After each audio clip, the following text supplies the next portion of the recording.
하나님 말씀은 요한일서 2장 26절에서 3장 9절입니다. 요한일서 2장 26절부터 제가 봉독하겠습니다. 나는 너희를 미혹하게 하는 자들에 관하여 이것을 너희에게 썼다. 너희는 그분께로부터 받은 기름 부음이 너희 안에 거함으로 아무도 너희를 가르칠 필요가 없으며 그분의 기름 부음이 모든 것에 대하여 너희를 가르친다. 그것은 참되고 거짓이 없으므로 너희를 가르치신 그대로 그 안에 거하여라. 그러므로 자녀들아, 이제 그 안에 거하여라. 그러면 그분께서 나타나실 때에 우리가 담대함을 얻고 또 그분께서 강림하실 때에 우리가 그분 앞에 서 부끄러움을 당하지 않을 것이다. 만일 너희가 그분께서 의로우신 줄을 안다면 의를 행하는 자마다 그분께로부터 났음을 너희가 알게 된다. 3장 1절입니다. 보아라, 아버지께서 어떠한 사랑을 우리에게 주셔서 우리를 하나님의 자녀라 불리게 하셨느냐. 우리는 과연 그러하다. 세상이 우리를 알지 못하는 것은 세상이 그분을 알지 못하기 때문이다. 사랑하는 자들아, 이제 우리는 하나님의 자녀이다. 우리가 어떻게 될 것인지는 아직 나타나지 않았으나 그분께서 나타나시면 우리도 그분과 같이 될 것을 알고 있으니 이는 우리가 그분을 계신 그대로 볼 것이기 때문이다. 그분을 향하여 이 소망을 가진 자마다 그분께서 깨끗하신 것 같이 자기를 깨끗하게 한다. 죄를 짓는 자마다 불법을 행하는 것이니 죄는 불법이다. 그분께서 죄를 없애려고 나타나신 것을 너희가 알고 있으니 그분께는 죄가 없다. 그분 안에 거하는 자마다 죄를 짓지 않으니 죄를 짓는 자마다 그분을 보지도 못하였고 그분을 알지도 못하였다.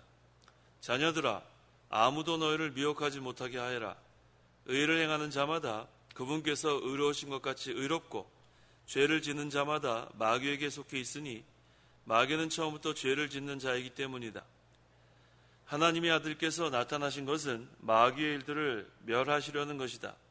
하나님께로부터 난 자마다 죄를 짓지 않으니 이는 하나님의 씨가 그 사람 안에 거하기 때문이다. 그는 죄를 지을 수 없으니 이는 그가 하나님께로부터 났기 때문이다. 9절까지 봉독했습니다.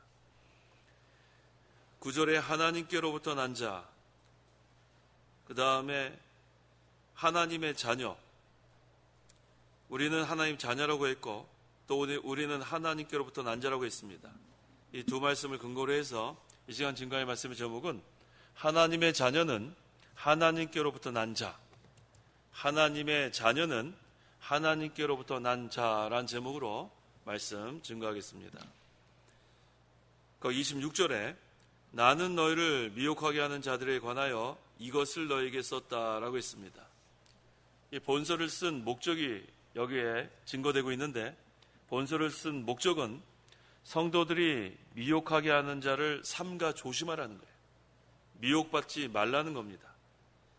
지금 사도 요한은 이 성도들이 미혹받는 거, 그거 항상 주의하라는 거예요. 27절 너희는 그분께로부터 받은 기름 부음이 너희 안에 거함으로 아무도 너희를 가르칠 필요가 없으며 그분의 기름 부음이 모든 것에 대하여 너희를 가르친다. 그것은 참되고 거짓이 없으므로 너희를 가르치신 그대로 그 안에 거하여라. 기름 부음이라는 것은 성도는 성령께서 내주하십니다. 그런데 그 성령께서는 보혜사 성령인데 진리의 영이세요. 그래서 성도 안에 성령과 진리가 역사하는 것을 기름 부음 받았다고 합니다. 그래서 우리가 날마다 기도하기를 이미 우리는 기름 부음을 받았어요. 예수님을 믿음으로 성령이 우리 안에 계시고 그 성령은 진리의 영이시기 때문에. 근데 날마다 우리가 기름 부음을 받기를 원하는 기도하는 것은 그 성령께서 진리와 함께 우리 안에서 역사하기를 우리가 구하는 거예요. 그래서 기름 부음 받은 성도에게 이 기름 부음이 있으니까 성령과 말씀이 역사하니까 이제 우리는 깨어 있으면 되는 거예요. 늘 깨어서 기도하면 이 진리와 성령께서 역사해서 우리가 바른 길로 인도함 받습니다. 그래서 성도가 기름 부음을 받아야 기름 부음 받은 성도로서 사는 거예요. 그러면 어떻게 되는가? 우리 안에 역사하시는 성령은 진리의 영이시기 때문에 말씀으로 우리를 인도합니다. 진리 안에서 인도하고 진리를 우리가 걸어갈 수 있도록, 진리의 길을 걸어갈 수 있도록 인도하기 때문에 그 가르치신 그대로 우리가 살아갈 수 있어요. 그래서 기름 부음이 가르친 그 진리대로 예수님 안에 거하면 그 다음에 미혹받지 않습니다. 우리가 미혹을 받는 것은 진리를 떠났기 때문에 미혹받는 거예요. 진리는 바로 하나님 말씀이에요. 하나님 말씀 붙잡고 기도하고 또 하나님 말씀 안에 거하고 항상 우리가 성령의 인도를 받으면 미혹받지 않는데 그러하지 못하기 때문에 우리가 미혹을 받는다고 했습니다. 28절 그러므로 자녀들아 언제나 그 안에 거하여라. 그러면 그분께서 나타나실 때에 우리가 담대함을 얻고 또 그분께서 강림하실 때에 우리가 그분 앞에서 부끄러움을 당하지 않을 것이다. 자녀들아 언제나 그 안에 거하여라. 예수님 안에 거하라는 거예요. 예수님 안에 거하여야 우리가 진리의 길을 걸어갑니다. 우리가 예수님 안에 거하는 생활은 다른 말이 아니라 늘 주님과 동행하는 거고 그 다음에 진리 가운데 거하는 거고 그 다음에 말씀대로 순종하는 겁니다. 그래서 기름 부음받은 성도라는 것은 성령과 진리가 늘 역사하는 성도이기 때문에 항상 우리는 하나님 뜻대로 걸어갈 수 있는데 그러면은 예수 그리스도께서 재림하실 때에 담대함을 얻고 부끄러움을 당하지 않는다는 거예요. 이거 얼마나 감사합니까? 말세에는 미혹받는 자들이 많아요. 택한 자라도 미혹한다고 했는데 우리가 미혹받지 않는 길은 그리스도 안에 거하는 건데 그것은 진리를 붙잡고 기도하고 그 다음에 진리를 따라가고 그 다음에 성령의 인도를 받으면 늘 성령께서 우리를 진리 가운데로 인도하니까 안전합니다. 29절 만일 너희가 그분께서 어려우신 줄을 안다면 의를 행하는 자마다 그분께로부터 났음을 너희가 알게 된다. 우리가 날마다 하나님과 사귀어야 되는데 교제해야 되는데 그 방법이 무엇인가? 시편 4편 1절 1절 나의 의의 하나님 내가 부를 때 응답하소서. 공경 가운데 있는 나를 주께서 너그럽게 하셨으니 내게 은혜를 베푸셔서 내 기도를 들으소서. 이렇게 기도하는 거예요. 시편 4편 1절에 나의 의의 하나님 하고 다윗이 부르짖습니다. 나의 의의 하나님 내가 부를 때 응답하소서. 곤경 가운데 있는 나를 주께서 너그럽게 하셨으니 내게 은혜를 베푸셔서 내 기도를 들으소서. 하나님은 의의 하나님이기 때문에 항상 우리가 의의 길을 걸어가야 돼요. 불의한 가운데 있으면 빨리 회개하고 나의 의의 하나님 저를 공경해서 건지소서. 은혜를 베풀어 주시옵소서. 그래서 다시 그 의의 길로 우리가 돌아올 때 하나님께서는 항상 우리와 함께 하시기 때문에 안전합니다. 우리가 불의한 길을 걸어갈지라도 나의 의의 하나님하고 우리가 간절히 기도하고 하나님께 회개하고 돌아오면 우리는 또 날마다 하나님과 계속해서 교제할 수 있는 거예요. 이게 우리에게 주신 특권입니다. 그래서 의를 행하는 자마다 그분께로부터 났음을 너희가 알게 된다. 그분께로부터 났다는 것은 거듭났다는 거예요. 중생했다. 그래서 성도는 성령께서 말씀으로 중생시켰습니다. 그래서 우리는 이제는 성도의 영이 성령의 인도대로 행할 때 의의 길을 걸어가는 거예요. 벗어나면 안 됩니다. 그래서 기름 부음 받은 성도는 성령과 진리가 역사하기 때문에 항상 이 중생한 영은 성령의 인도를 받기를 원하는 거예요. 그런데 우리가 이제 뒤에 나오지만 이 욕심대로 가게 되면 그 다음에는 또 불의한 길로 가게 되고 그 다음에 우리가 그것을 깨닫게 되면 다시 나의 의의 하나님 하고 하나님께 기도하고 회개하면 또 하나님이 용서해 주시고 우리가 항상 그렇게 신앙생활을 해나가고 있습니다. 3장 1절 1절 보아라 아버지께서 어떠한 사랑을 우리에게 주셔서 우리를 하나님의 자녀라 불리게 하시느냐. 우리는 과연 그러하다. 세상이 우리를 알지 못하는 것은 세상이 그분을 알지 못하기 때문이다. 자, 우리는 하나님의 자녀라 했습니다. 하나님의 자녀는 하나님께로부터 난 자예요. 하나님 우리 아버지니까. 그래서 하나님 아버지께서 우리에게 베푸신 사랑이 무엇인가? 자, 하나님과 우리는 과거에 원수였어요. 근데 하나님께서 원수를 사랑하는 거예요. 우리에게 예수님께서 원수까지 사랑하라고 했죠. 하나님께서 우리가 원수였는데 사랑하는 거예요. 그 다음에 우리는 지옥 형벌 받아 마땅한 자인데, 근데 하나님께서 우리를 사랑하셔서 건져주셨고, 또 우리 이사야 43장 20절에는 이리와 타조같이 잔인하고 무정하다 그랬고, 저는 이 동물들이 뭐 얼마만큼 뭐 무정하고 잘 모르지만 성경에 있는 그대로 전하는 거예요. 저 뭐 타조에 대해서 잘 모릅니다. 하지만 성경에는 이리와 타조는 잔인하고 무정하다고 그래서 증거하니까 저는 그렇게 증거하고 있는 거예요. 또 우리는 벌레와 구더기 같다 그랬고, 성경에 우리를 이와 같이 표현했습니다. 하나님 앞에 나아갈 수 없는 그런 자였어요. 그런데 하나님은 우리를 사랑하셔서 우리가 하나님의 사랑을 지금 받았어요. 그랬죠? 3장 1절에 아버지께서 어떠한 사랑을 우리에게 주셔서 우리를 하나님의 자녀라 불리게 하셨느냐.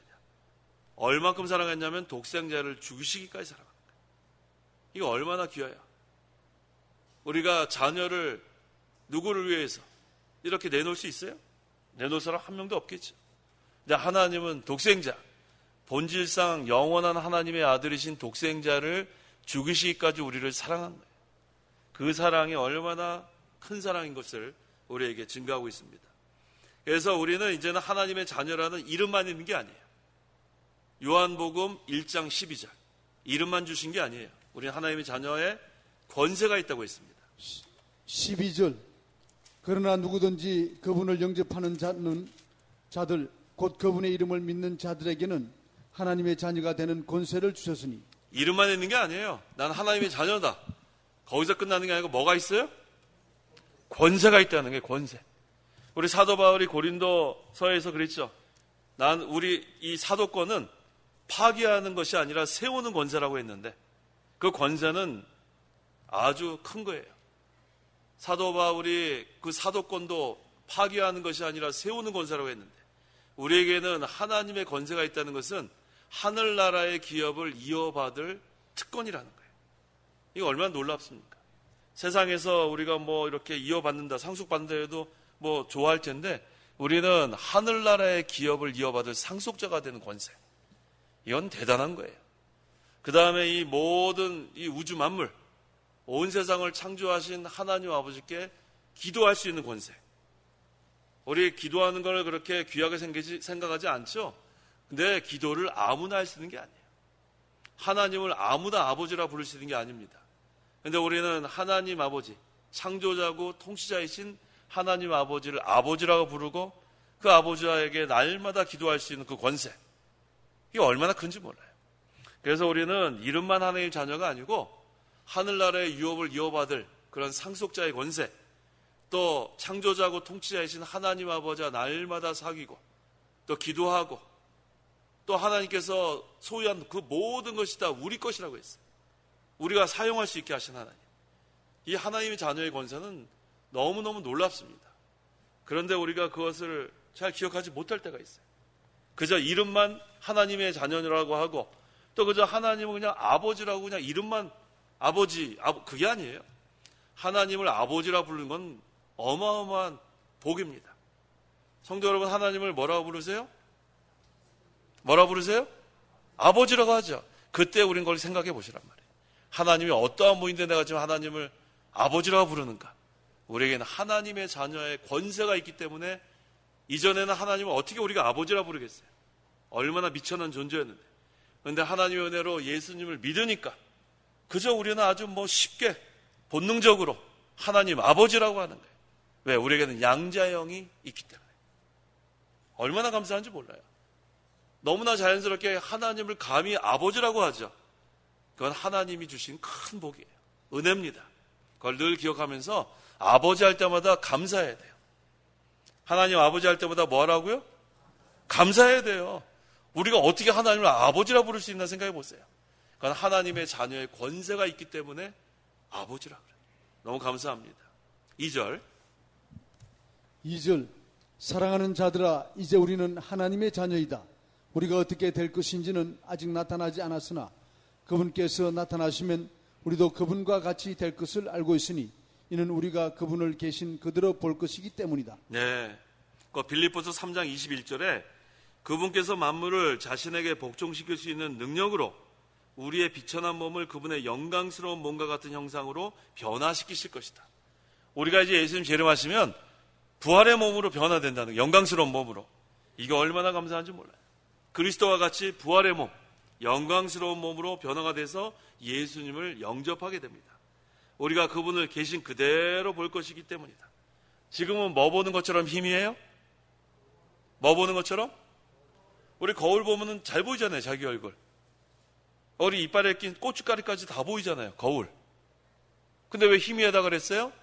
그 당시에는 오늘날 같은 거울이 아니에요. 고린도서가 기록될 때는 그냥 굴이나 뭐 이런 좀 희미하게 보이는 그런 재료였기 때문에 그렇게 표현한 거예요. 지금 같은 거울이 아니란 말이에요.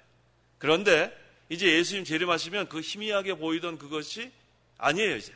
예수님을 얼굴과 얼굴을 맞대고 보는 그날이 온다는 거예요. 우리의 몸은 누구와 같이 변화가 돼요? 예수님같이 변화돼서 부활의 몸, 영광스러운 몸으로 변화돼서 이제 예수님을 얼굴과 얼굴을 두고 이렇게 볼 수 있는, 우리가 지금 얼마나 예수님 사모하고 있는지 몰라요. 예수님 만나고 싶죠? 근데 그때가 바로 예수님 만나는 날이에요. 그때까지 준비 잘해야 돼요. 우리가 세월을 아끼고 예수님 오실 날이 가까운데 그때는 우리가 예수님과 같이 변화돼서 부활의 몸, 영광스러운 몸으로 변화돼서 우리가 예수님을 만납니다. 3절. 그분을 향하여 이 소망을 가진 자마다 그분께서 깨끗하신 것 같이 자기를 깨끗하게 한다. 그래서 우리는 소망이 있어요. 누구 만날 소망이요? 예수님 만날 소망이 있단 말이에요. 그래서 우리는 우리보다 앞서간 가족이 있을지라도 그 영혼이 하늘나라 먼저 갔어도 이제 우리가 다 예수님 재림하시면 부활의 몸으로 만날 그 소망이 있단 말이에요. 또 하늘나라 가서 만날 소망이 있고, 그래서 성도에게는 얼마나 귀한 그러한 하나님의 약속이 있는지 몰라요. 예수님과 같이 되는 소망, 예수님과 같이 되는 소망을 가지고 계속해서 예수님 바라보고, 그 다음에 우리가 하는 것은 그분께서 깨끗하신 것 같이, 우리는 이미 깨끗해졌는데 또 점점 깨끗해져야 돼요. 우리는 이미 목욕했다고 했죠. 근데 날마다 뭐는 씻어야 돼요? 발은 씻어야 되는 거예요. 이미 우리는 다 거듭나고 우리는 다 이제는 의의 옷을 입고 하나님 앞에 나아가는데, 그런데 아직도 우리는 이 부패성이 남아있어서 우리가 죄를 짓기 때문에 날마다 또 회개하는, 그래서 이미 다 우리가 중생에서 거듭나서 하나님께 회개한 것을 우리는 기본회개라 그렇게 얘기하고, 날마다 반복해서 회개하는 걸 중복회개라 그래 나눠서 얘기하는 거예요. 그래서 우리는 다 이미 목욕했기 때문에 다 구원받았어요. 하지만 아직도 이 몸이 있는 동안에는 이 부패성 때문에 죄를 지니까 또 날마다 회개하면서 신앙생활을 합니다. 4절과 5절. 4절. 죄를 짓는 자마다 불법을 행하는 것이니 죄는 불법이다. 그분께서 죄를 없애려고 나타나신 것을 너희가 알고 있으니 그분께는 죄가 없다. 죄는 어떻게 정의할 수 있죠? 하나님의 말씀을 어기는 것, 그 다음에 순종하는데 부족한 것. 그러니까 저를 포함해서 죄인 아닌 사람은 한 명도 없어요.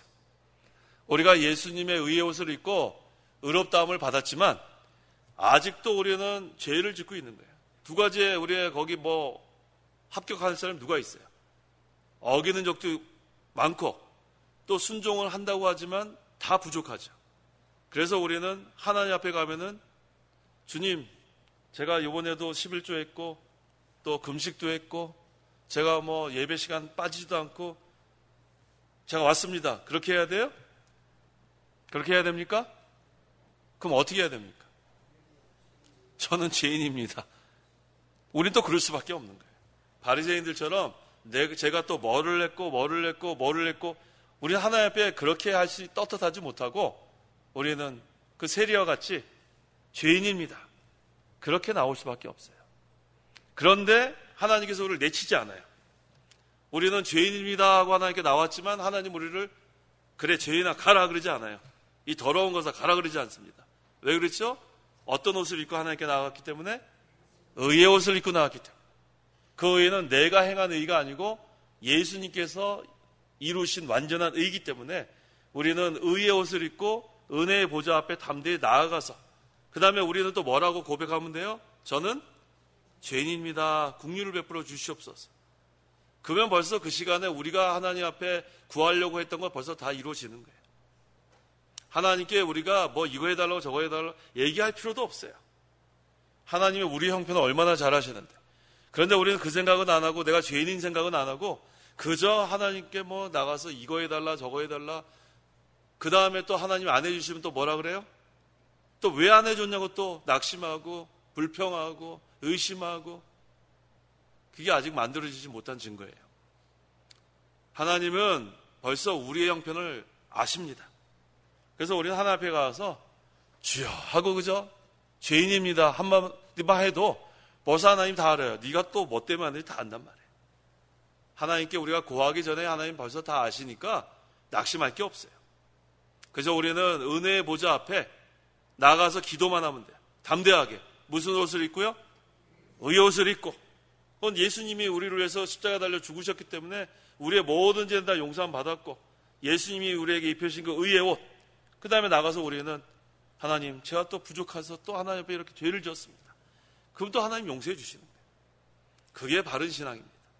우리는 하나님 앞에 예수님께서 입혀주신 의의 옷을 입었기 때문에 담대하게 나가는 거지 우리의 날마다 생각하는 거나 말하는 거나 행동하는 거는 너무 하나님 앞에 우리는 죄송한 것밖에 없어요. 항상 그러한 우리가 마음으로 나가면 벌써 하나님께서 우리가 기도하고 일어서서 나올 때는 죄를 다 회개했으니까 마음이 유쾌해지는 거예요. 하나님께서 우리에게 긍휼을 베풀어 주시고 위로해 주시니까 그래서 우리가 기도할 수밖에 없어요. 그래서 기도하는 사람은 날마다 하나님과 교제하는 거예요.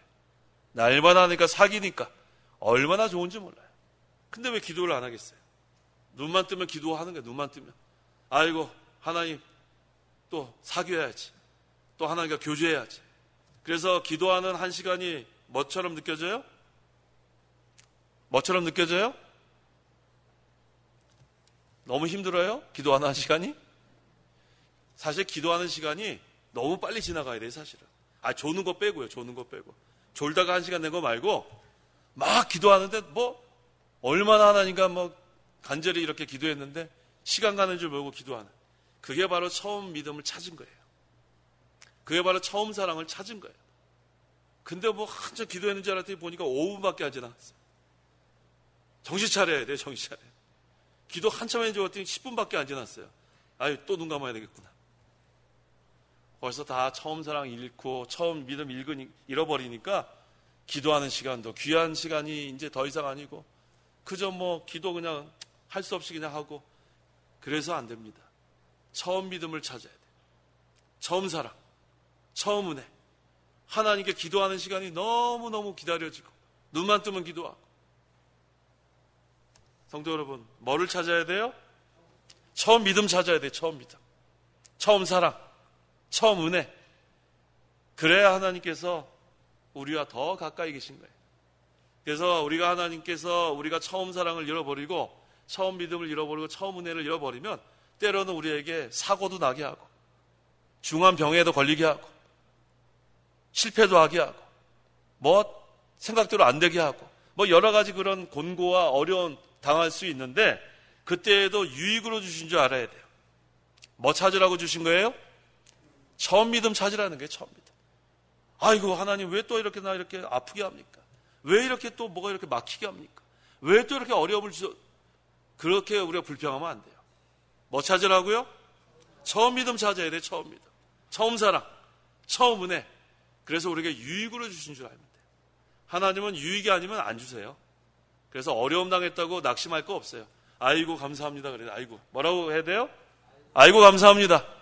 또 하나님 또 처음 믿음 찾으라고 또 기회를 주셨군요. 그러면 또 기도하는 거예요. 편안할 때는 기도 안 하다가 정신이 바짝 나는 거예요. 아이고 아프다. 아이고 할 새가 어디 있어. 하나님께 빨리 기도해야지. 우리가 이 처음 믿음 찾아야 합니다. 처음 사랑. 그저 찬송만 해도 너무 은혜가 되고 그냥 기도 눈만 감아도 벌써 감사합니다가 나와야 되고 그거 찾아야 돼요. 그래야 우리가 하나님과 날마다 제대로 교제하고 있는 거예요. 6절 그분 안에 거하는 자마다 죄를 짓지 않으니 죄를 짓는 자마다 그분을 보지 못하였고 그분을 알지도 못하였다. 네, 성도의 중생한 영이 이제 성령을 힘입어서 그리스도와 교통하며 살 때는 죄 안 짓겠죠. 동행하고 있는데 죄 짓겠어요? 그리스도와 동행하는데. 그래서 항상 우리는 영적으로 그리스도를 보지도 못했고 알지도 못하고, 이것은 바로 뭐냐면 죄를 짓고 있는 상태예요. 그리스도와 동행하지 않는 거예요. 영적으로 그리스도가 안 보이니까 죄를 짓죠. 그리스도와 동행하는데 죄 질 마음이 생기겠어요. 그래서 우리는 항상 그리스도와 동행하는 생활 해나가라는 겁니다. 7절과 8절. 7절 자녀들아 아무도 너희를 미혹하지 못하게 하리라. 의를 행하는 자마다 그분께서 어려우신 것 같이 어렵고 죄를 짓는 자마다 마귀에게 속해 있으니 마귀는 처음부터 죄를 짓는 자이기 때문이다. 하나님의 아들께서 나타나신 것은 마귀의 일들을 멸하시려는 것이다. 예, 그래서 미혹받으면 안 된다는 거예요. 미혹받으면 거기서 죄 짓고 있는 거예요. 의를 행하는 자마다 그분께서 의로우신 것 같이 의롭고, 하나님께 속한 자는 원래는 죄를 지면 안 돼요. 원래는 하나님께 속하고 성령의 인도를 받으니까 죄를 지면 안 되죠. 그런데 죄를 짓는 자마다 마귀에게 속해 있으니 마귀한테 속은 거예요. 우리가 죄 짓는 것은 마귀한테 속은 줄 알면 됩니다. 왜? 마귀는 처음부터 죄를 짓는 자기 때문에. 그래서 내가 지금 이 생각으로 죄를 짓고 있으면 지금 누구한테 속았어요? 사탄아 물러가라 그래요. 사탄아 물러가라. 왜 이딴 생각이 드느냐? 빨리 물러가라 그래요. 우리 말틴 루터가 그랬죠? 우리 위에 날아다니는 새는 어떻게 할 수가 없는데 우리 머리에 뭐는 틀지 못하게 해라? 둥지는 틀지 못하게 해라. 둥지는 못해. 새를 어떻게 다 우리 위에 날아다니, 별 복잡한 생각이 다 하루에도 막 들지 않겠어요? 그거 어떻게 우리가 다 쫓겠습니까? 그런데 뭐는 틀지 못하게 할 수 있어요? 둥지는 틀게 하면 안 돼요. 그래서 엉뚱한 생각 나면 빨리 사탄아 물러가라. 정신 바짝 차려야 돼. 쓸데없는 생각하고 한숨 푹푹 쉬고, 아이고 내 신세야. 내 신세가 어때서요? 그런 생각할 필요가 없어요. 하나님께서 얼마나 우리를 사랑하셔서 우리를 하나님의 자녀로 삼아주셨는데, 아이고 해는 지고 어두운데 찾아온 사람 하나 없구나. 아이고 외롭다. 아이고 이거 뭐 이렇게 살아서 어떡하나. 그게 다 마귀한테 속는 거예요. 찾아오는 사람 없으면 어때요? 예수님과 함께 하는데 얼마나 좋아요. 기도할 수 있고. 자꾸 찾아와도 문제지. 그렇지 않아요? 혼자서 있으면 기도할 수 있고 또 쉴 수 있고. 그저 우리는 거저 감사해야 돼. 거저. 범사에 감사해야 돼. 범사에. 그게 바로 처음 믿음 찾은 사람이에요. 처음 은혜, 처음 사랑. 그런데 그거 다 잃어버리니까 쓸데없는 생각, 마귀한테 속고, 생각만 그게 아니라 말도 또 속고, 쓸데없는 얘기하고, 다른 사람 상처 주고. 그러니까 우리가 이 입은 어떤 때 사용하면 좋겠어요? 복음 전할 때 사용하고, 그 다음에 밥은 먹어야죠. 밥은 밥 먹을 때 사용하고, 그 다음에는요, 그 다음에 좀 닫고 있어요. 쓸데없는 얘기 하시면 안 돼. 쓸데없는 얘기. 남을 너무 다 칭찬해도 안 돼. 남을 너무 칭찬하면 뭐가 되냐면 아부가 돼. 아부. 정도껏 돼야지. 자꾸 뭐 너무너무 그렇게 칭찬하면 안 돼. 우리 누구죠? 예수님이 아니라 우리 목사님, 이 목사님 칭찬 그거 하지 말라 그랬어요. 남한테 너무 그렇게 아부하는 것처럼 막 그렇게 하지 마세요. 필요한 말. 그 다음에 또 남을 또 비하하는 말 하면 안 되고, 신체적인 그런 외모 같은 거 쓸데없는 얘기 하지 말란 말이에요. 그게 다 마귀한테 속는 거예요. 다른 사람에게 상처 줄 수 있는 말은 안 하는 게 좋습니다.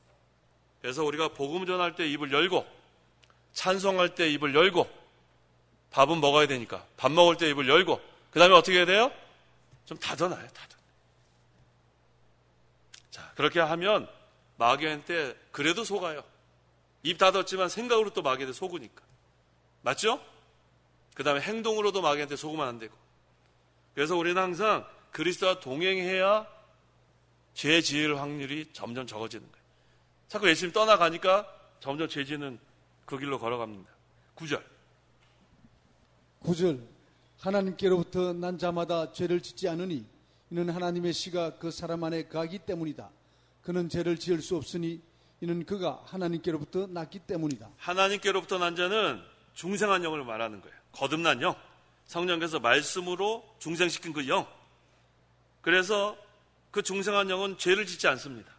우리 이 목사님께 잘 배웠죠. 왜 중생한 영은 죄를 짓지 않는가? 성령께서 말씀으로 중생시켰으니까 죄를 짓지 않는 거예요. 우리 거기 누가복음 8장 11절에 씨는 하나님의 말씀이라고 그랬어요. 누가복음 8장 11절. 그 다음에 베드로전서 1장 23절에 이 씨가 뭔가? 너희가 거듭난 것은 썩어질 씨로 된 것이 아니라 썩지 않을 씨로 된 것이니 곧 하나님의 살아있고 항상 있는 말씀으로 된 거다. 베드로전서 1장 23절, 누가복음 8장 11절에 씨는 하나님의 말씀이라고 그랬어요. 그래서 이 성도의 중생한 영은 성령께서 말씀으로 거듭나게 했기 때문에 이 중생한 영은 죄를 짓지 않아요. 범죄하지 않습니다. 그래서 요한일서 5장 18절에도 하나님께로부터 난 자마다 죄를 짓지 않는다 그랬어요. 이거 아주 잘 배웠습니다. 그래서 우리 이 목사님께서 이거를 얼마나 수십 년 동안 우리한테 가르쳐 주셨는데 아직도 이거 못 깨닫는 사람 많아요. 중생한 영은 죄 짓는 거 아니에요. 그 다음에 중생한 영은 영 전체가 다 산 영이에요. 요만큼만 산 게 아니고, 그래서 우리 목사님 사경기 때 막 이렇게 하실 때 그러잖아요. 이렇게 찢으면서 요만큼만 중생한 게 아니고 전체가 다 중생했다. 우리 다 기억나죠? 그러니까 이 중생한 영은 전체가 다 산 영이기 때문에 중생한 영은 범죄하지 않습니다. 그걸 분명히 우리가 알아야 돼요. 그런데 우리가 죄를 짓고 있다 말이에요. 그럼 뭐가 죄를 짓는가? 그건 욕심이 죄를 짓는 거예요. 육체의 부패성. 그래서 이 중생한 영은 범죄하지 않는데 이 육신의 부패성이, 이 죄성, 자꾸 이 욕심이 잉태한 즉 뭐를 낳고? 죄를 낳고 그러죠. 그러니까 성경이 딱 맞죠. 욕심이 잉태해서 죄를 낳는, 그러니까 욕심, 부패성이 죄를 짓는 거지 중생한 영은 죄를 짓지 않습니다. 왜? 성령께서 말씀으로 거듭나게 했기 때문에. 그래서 사도 바울은 로마서 8장에서 항상 이게 부딪히는 거예요. 다른 지체, 내 안에 지체가 있는데 그 지체가 자꾸만 이 속사람과 싸우는 거예요. 이 속사람은 바로 중생한 영이고 이 지체, 육체의 부패성이 이 몸에 속했는데 이것이 싸우는 거예요. 그래서 나중에는 오호라 나는 곤고한 자로다. 누가 사망의 법에서 나를 건져낼까? 사도 바울이 그 정도로 여기서 증거하고 있는 거예요. 그래서 이 육체의 부패성은 다른 말로 옛사람이라 그런 거예요. 옛사람. 중생한 영은 새사람. 그래서 새사람과 옛사람이 날마다 부딪히는 겁니다. 그래서 우리가 성령의 인도, 말씀의 인도를 잘 받으면 그 다음에는 새사람으로 사는 거고, 그 다음에 에베소서 4장 22절에 너희가 거짓된 욕망을 따라 썩어져가는 구습을 따라 사는 옛사람을 벗어버리고 라고 했죠. 그러니까 거짓된 욕망을 따라가면 옛사람으로 사는 거예요. 근데 감사한 것은 그 옛사람은 벌써 우리는 십자가에 못 박았다고 했어요. 로마서 6장 6절. 6절. 우리가 아는 대로 우리의 옛사람이 예수와 함께 십자가에 못 박힌 것은 죄의 몸에 멸하여 우리가 다시는 죄에게 종노를 하지 않게 하려는 것이니. 네, 옛사람은 십자가에 못 박았는데 이제 새 사람으로 살아야 되는데, 근데 아직도 우리에겐 찌꺼기가 남아있단 말이에요. 찌꺼기. 그거는 이 몸이 있는 동안에는 남아있어요. 육체의 부패성이라고 하는데. 그래서 우리가 이제는 예수님 오실 때까지 구속사적으로 또 개인적으로는 세상을 떠날 때까지 죄를 짓는 겁니다. 그걸 우리가 알고 항상 우리가 성령의 그런 인도를 받아 나가면 새 사람으로 사는 거고, 그 다음에 우리 욕심대로 살게 되면 옛사람으로 사는 거고, 그게 날마다 내적 싸움인데 이 청교도 신앙은 그 가운데서 애통해야 하는 거예요. 뭐 하는 거예요? 애통해야 하는 거예요. 자, 슬퍼하는 거예요. 우리 여기 바른 성경에는 슬퍼하는 자라 그랬던데 마태복음 8복에 우리 바른 성경은 슬퍼하는 자라 그랬죠. 이전 성경에는 애통하는 자는 복이 있나니 5장인가요? 4절에 바른 성경에는 슬퍼하는 자라 그랬는데 이전 성경이 애통하는 자는 복이 있나니 그랬던 것 같아요. 맞죠? 예. 애통하는 자, 슬퍼하는 자는 복이 있나니 그들이 위로를 받는다 그랬어요. 이게 바로 하나님의 뜻대로 하는 근심이에요.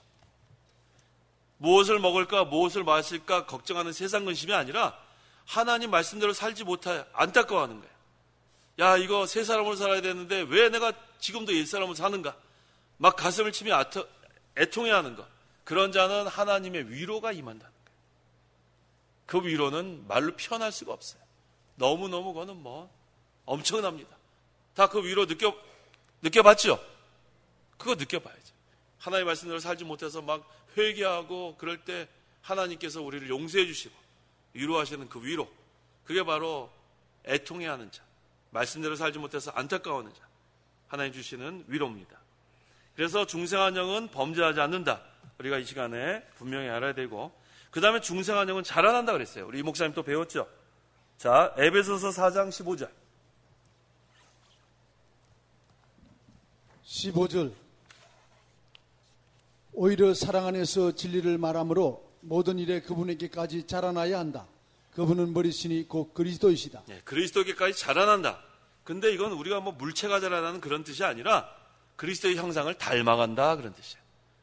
그리스도 같이 돼야 되는데 그리스도와 같이 형상 점점 닮아가야 되는 것, 그걸 여기서 말합니다. 그래서 중생한 영은 범죄하지 않는다, 중생한 영은 자라난다. 이 자라난다의 뜻은 예수님의 형상을 닮아간다.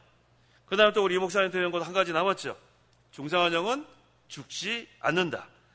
베드로전서 1장 23절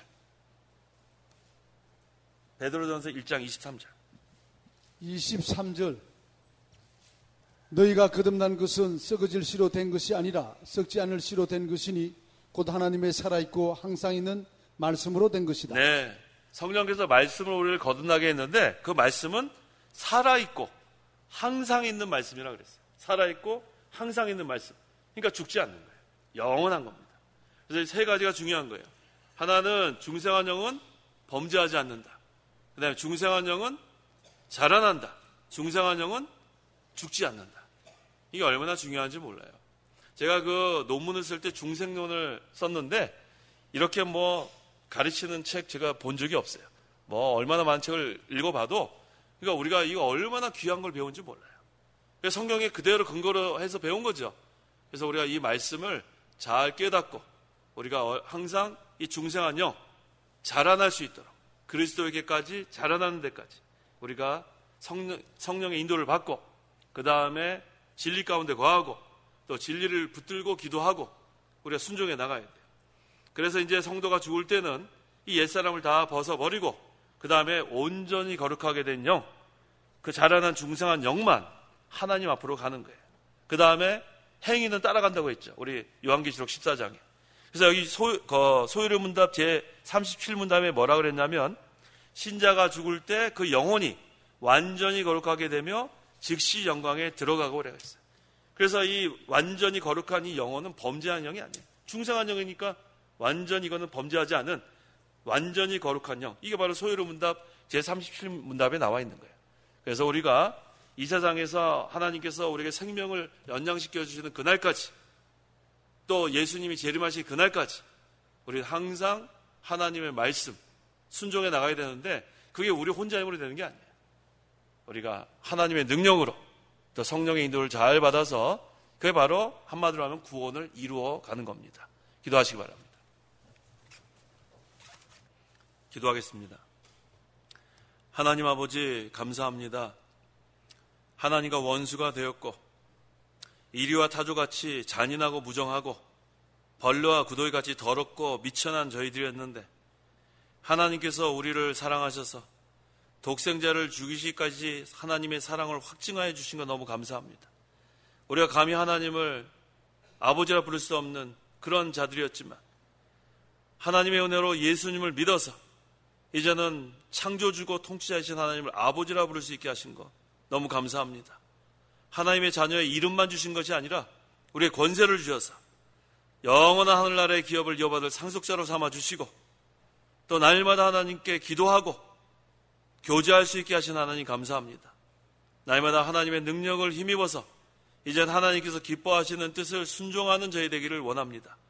성령께서 말씀을 우리를 거듭나게 하사오니 이 중생한 영은 범죄하지 않고 중생한 영은 자라나고 중생한 영은 죽지 않는다고 하는 이 귀한 진리를 배웠사오니 우리가 이 날마다 구원을 이뤄나갈 때에 우리가 감사하고 하나님 능력으로 우리가 하나님께서 구원 잘 이루다 오라고 우리에게 명령하셨사오니 주님 오시는 그날까지 또 개인적으로 우리가 죽을 때까지 해산하는 수고를 함으로 그리스도께까지 자라나는 저희 모든 성도들에게 역사하여 주옵소서. 우리가 늘 함께 하시는 그리스도 날마다 동행하는 생활. 그래서 우리가 어려움을 당할 때도 우리를 보호하시고 피할 길을 열어주신 하나님, 항상 하나님만 의지하는 저희 모두가 되게 도와주옵소서. 예수님의 이름으로 기도하옵나이다. 아멘.